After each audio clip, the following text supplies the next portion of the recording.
Hello' friends, recently অসমত release হৈছে জয় হনুমান। যোৱা 18 অক্টোবৰ তাৰিখে এই মুভিখন অসমত ৰিলিজ হৈ গৈছে। মুভিখনৰ ডাইৰেক্টৰ হ'ল হিমাংশু প্ৰসাদ দাস। এজন ল'ৰাই নিজকে হনুমানৰ ৰূপ দিয়ে আৰু সমাজত সঁচাক ছাপোৰ্ট কৰে। এটা সাধাৰণ ল'ৰাই কি কাৰণে এনে কাম কৰে, কেনে কাম ৰ'বা, মুভিখন বহুত ইণ্টাৰেষ্টিং হয়, চালে এৰি আহিব মন নাযাব। 2 ঘণ্টা 23 মিনিটৰ এই মুভিখন ডাইৰেক্ট তোমাক ব্ৰেইনত এটেক দিব, চিন্তা কৰিবলৈ বাধ্য কৰাব তোমাক, এবাৰ নহয় বাৰে বাৰে। গজব। মুভিখন চোৱা মানুহৰ ৰিভিউ আপুনি চাব পাৰে, তেওঁলোকৰ মতামত কি ধৰণৰ। বহুত ভাল লাগিলে, মই হনুমান ভক্ত হয় আৰু খুব ভাল লাগিলে, ভাল বনাইছে আৰু মজা বঢ়িয়া একদম আল্টিমেট।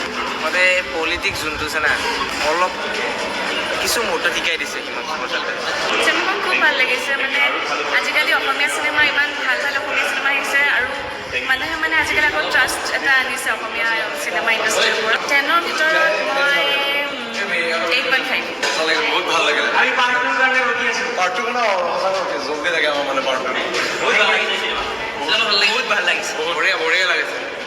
চৰকাৰক আৰু অসমক এক ভাল মেছেজ দিছে, খুব আৰু ধুনীয়া। ফিল্মখনৰ অভিনেতাবোৰকো অসমত সকলোৱে চিনি পায়। সকলোৱে চিনি পোৱা নাম যেনে অনন্যা কাশ্যপ, অমৃতা গগৈ, ভাস্কৰ তামুলী ইত্যাদি।